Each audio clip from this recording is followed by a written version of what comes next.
राज्याचे उपमुख्यमंत्री अजित पवार जेव्हा जेव्हा मुंबईत असायचे तेव्हा तेव्हा मंत्रालयातील 6व्या मजल्यावरील त्यांचं दालन गजबजलेलं असायचं। मात्र आता याच दालनाबाहेर शांतता बघायला मिळते।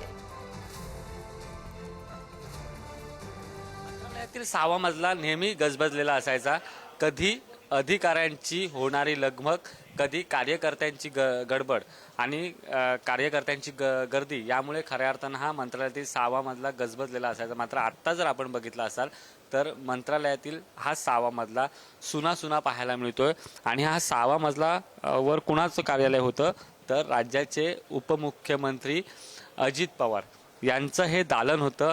या ठिकाणी अजित पवार 7 ते 8 वाजता सकाळीच्या सुमारास यायचे, त्यांच्या कामाचा आढावा जो आहे तो अधिकाऱ्यांकडून घ्यायचे। मात्र उपमुख्यमंत्री अजित पवार यांचं विमान दुर्घटनेत अपघाती निधन झालं। काल त्यांच्यावर शासकीय इतमामात अंत्यसंस्कार करण्यात आले आणि त्यानंतर हे 6वा मजला जो आहे तो सुना आपल्याला बघायला मिळते।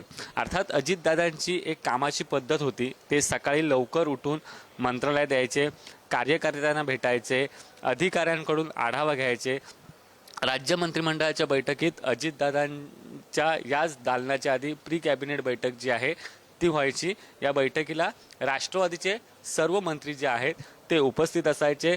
अजितदादा त्यांना मार्गदर्शन करायचे। आज नेमके बैठकीमध्ये कोणते निर्णय येणार याबाबत या बैठकीत चर्चा असायची आणि या ठिकाणी कधी माध्यमांचा गाराडा असायचा, कधी कार्यकर्त्यांची गर्दी असायची, तर कधी अधिकाऱ्यांची धावपळ आपल्याला बघायला मिळायची। मात्र आता अजितदादा आपल्यात नाहीत आणि याचमुळे हा 6वा मजला जो आहे तो या ठिकाणी सुना बघायला मिळतोय। आता जर आपण बघितलं असाल तर अजितदादांचं जे दालन आहे 6व्या मजल्यावर ते सध्या बंद आहे आणि अधिकारी देखील अजून आलेले नाहीत। मात्र नेहमी गजबजलेलं हे अजितदादांचं दालन आज मात्र शांत पाहायला मिळतंय। कॅमेरा पर्सन कविता गिरीसह सुशांत सावंत, पुढारी न्यूज, मुंबई।